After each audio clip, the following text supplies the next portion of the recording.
Hello everybody and welcome to this tutorial. Today I'm just gonna go ahead and start using Hydra immediately. You can see that I have like 100,000 things open down below, but you don't have to concern yourselves with all of them. Anyway, let me just zoom this in a little bit. There we go. Full screen, fantastic. Now I have ran a command before and I have it here. So let's just go over it, but before we do, a quick thing to do is just do a nano pass list. Excellent. So I've created a password list for myself here. Now, of course, this would be a pretty stupid thing to do if you were actually cracking a password somewhere on a website. Rather, instead, you should definitely download a password list from somewhere. There are plenty of them on the net. Just type in password list for dictionary attacks. You won't find a shortage of them. I guarantee it to you. But why should you do this then, what I did? Why didn't I just download it from the net? Well, Hydra is notorious for not doing what you intended it to do. I mean, the tool does function, the tool is properly coded, the code is fine, but because of the parameters that people tend to pass to it, especially for HTTP and HTTPS versions of attack, when you are attacking a website login form, it gets confused a lot in between what is a proper username and what are proper login credentials and what are not, because you need to provide a message to Hydra, what message that will basically, once it receives that message, it knows that the credentials are false, and every time it doesn't receive that message, it will assume that the credentials are correct. Hydra doesn't actually do anything else.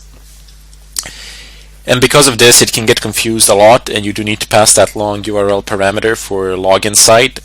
So there are some problems that can happen, and that is why it is good to create your own password list that is very short and to test out your attack. Test it out on your local web server or test it out on the server that you wish to attack. But if you can log into that server with some sort of visitor or guest account or something like that, just create some nonsensical account with nonsensical information there. That would be great. And see if this attack works. Try out these passwords. If it finds the right password, great. And don't just run the test once. Run it like 2-4 times, not in a row preferably, but over the period of 2 days or something like that, or more. And if both tests find successful passwords, then you're good to go. Then you know that Hydra is functioning fine. What you do not want to do is load up a dictionary of 8 million passwords and like 10 million usernames and start your brute forcing attack over the period of a couple of weeks just to find out in the end that you actually failed to pass right parameters. 2 weeks of wasted time. So just create a file like this. It's pretty simple. Type in nano and then space name of your file, just like I've typed in a second ago, and then you can type in whatever you want here. It doesn't really matter. Control O to save, press enter for pass list. That's going to be the name of our pass list here, and Control X to exit. You can name it any way you like, quite literally. It doesn't really matter. Let's go ahead and clear the screen there. Now what we need to do is find that command that I've used. Excellent. So it says Hydra and then -L for admin, space -P for pass list, capital P, the IP address of the server, the method. Okay, so there's a difference here. The previous one was get, this one is post. Reason for that: I'm actually attacking the front login site of the damn vulnerable app with Hydra. I have discovered some of the complications inside, so I didn't want to put you through it, as you would get a lot of errors and problems around it. And generally you will want, and that, to be quite honest, that is not a realistic scenario in the first place. Primarily because you've already logged into something, and then while you're logged into something, you want to brute force something behind, you want to brute force another login behind the login, which is, I don't know, there are, I suppose you can find such scenarios in the world, but it is not very likely that you will encounter that. Far more likely option to encounter is the one that we are seeing here before us, and this is far more realistic anyway. So I've already attempted to log in. It says login failed. If I reload the site, I'm going to burp suit, so I'm just going to forward this. Excellent. So we have this DVWA. We can copy this as I've showed you in the previous tutorial. The procedure is exactly the same. There are no differences here. But I just want to show you that you can also do this in burp suit in a very nice fashion.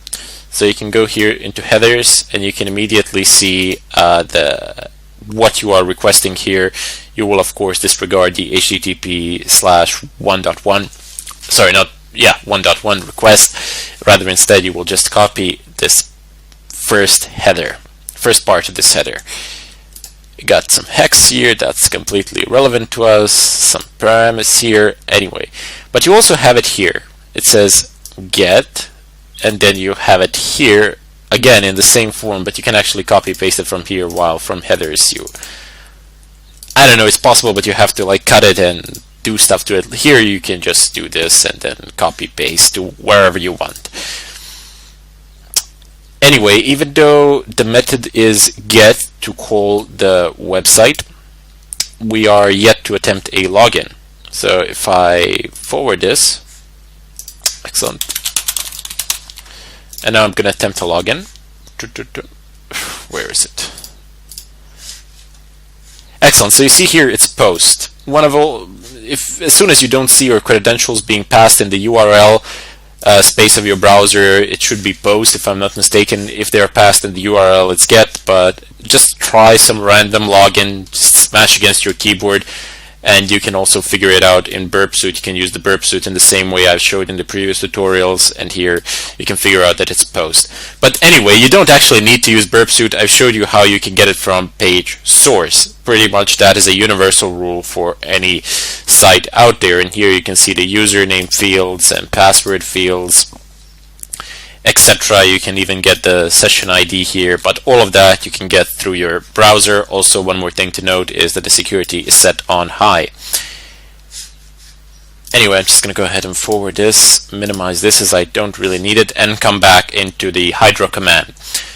So http:/post-form space, and then I open up my quotation marks. We need to type in /dvwa-1.0.8/login php. Now there is a we've actually copied this part up till here, and then I've typed in a colon in order to separate the fields.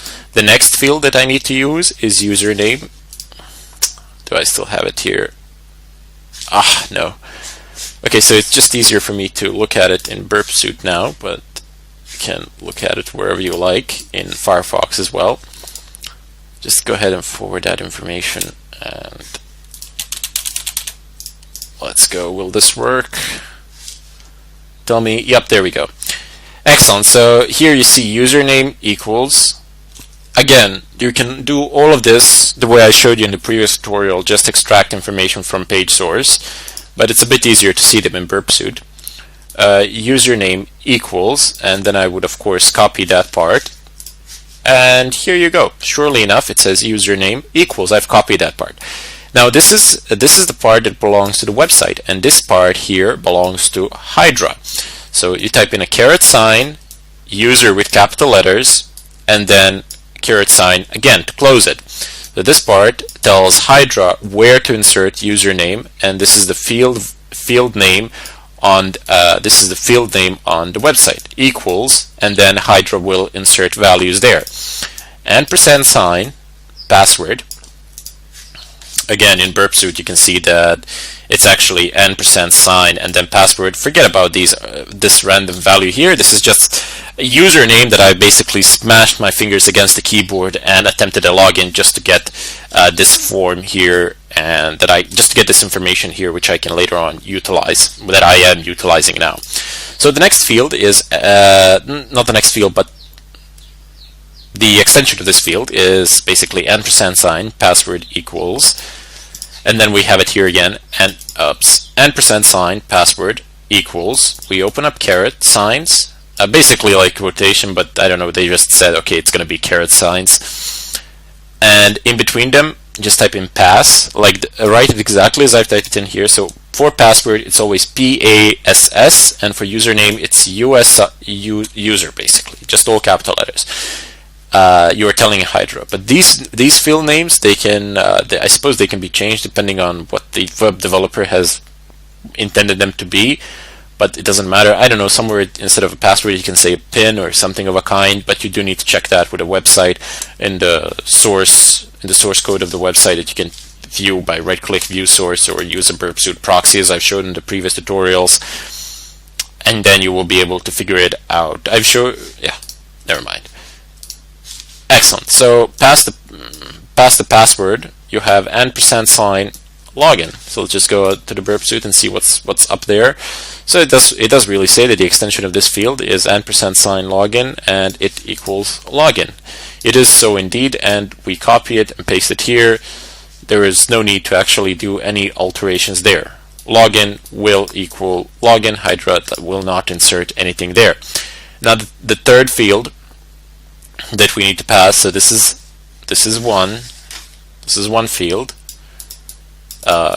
Colon. Colon. This is the second field. Colon again here, and this will be a third field.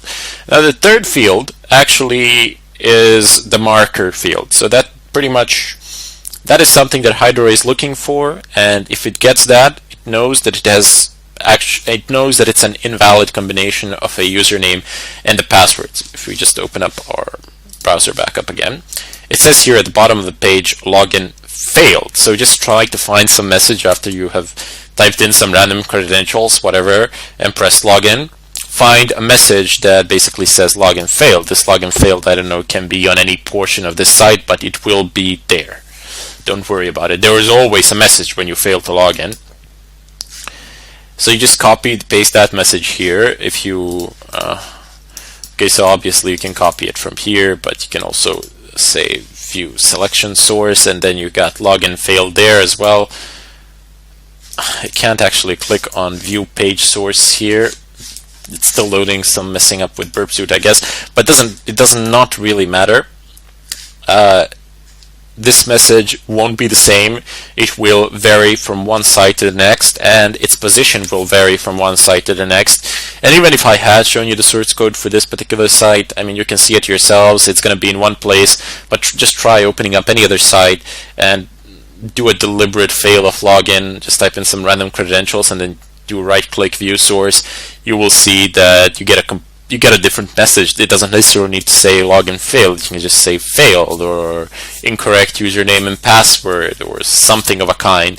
The messages will be different. There is no direct procedure to determine this other than just by saying reasoning. Just take a look at your screen and view the message, then view the source code and copy it from there.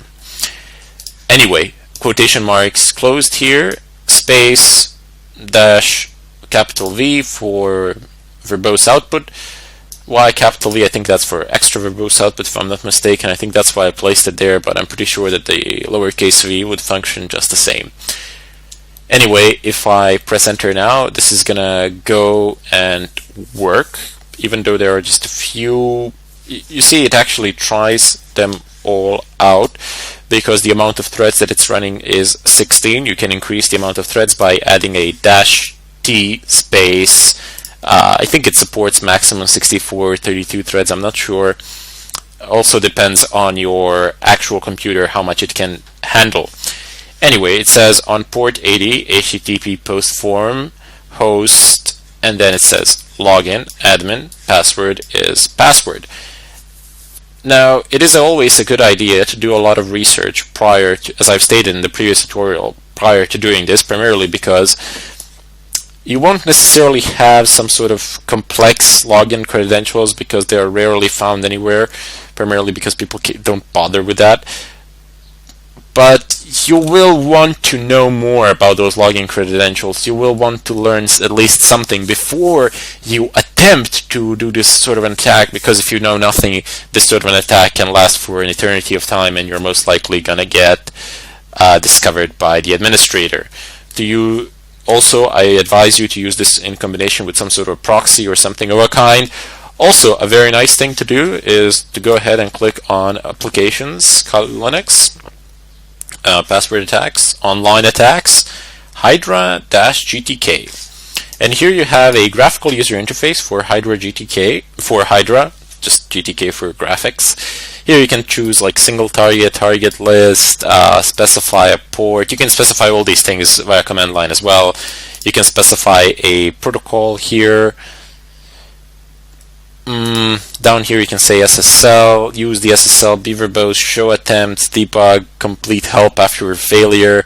And at the bottom of this screen that I'm spinning now, you can see that the actual command is down there. That command changes as you change values. So I'm going to say FTP, you can see it changed to FTP. I'm going to say HTTP proxy, and it's also changed, but you can't see the whole thing. Ah, come on.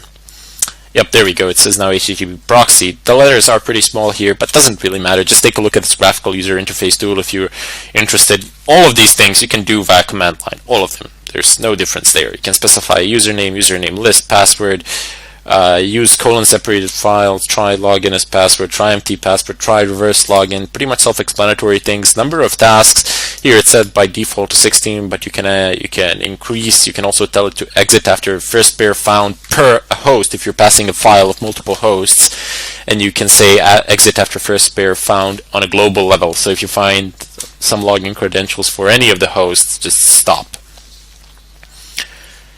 Here you can specify a proxy to be used. Not a bad idea either. So it says specific. That where it says HTTP/HTTPS URL, there you would pass these parameters. There you would pass what is in the quotation marks here, something of a kind, if I'm not mistaken. But I'm just showing you if you're curious. So feel free to explore. And here it starts. So you say start, stop, save output, clear output. Clear output clears the screen, and save output saves it to a file. Self-explanatory as well. Anyway, I just wanted to show you that, as I said, if you are curious or something of a kind, but this is how you should use it. Use the command line tool via terminal. Always better to learn it this way, always better to use it this way, but I don't know. If you want to play around with the graphics as well, feel free to do so. I do encourage you to do both. Anyway, I bid you all farewell, and I urge you to experiment more with Hydra, try different parameters, try different places legally, and see how that works out for you, because this part will continuously change, and it will be different from one website to the other. This part won't change, this part won't change, but everything else within the quotation marks will pretty much change from one website to the other. This part, this part is straightforward. As I said, there isn't that much thought that you need to invest here. It's fairly easy, but invest a lot of time into figuring this part out, and once that works out, the rest is easy. It's always going to work, no problems. Anyway, now I bid you farewell, and I hope to see you in the next tutorial.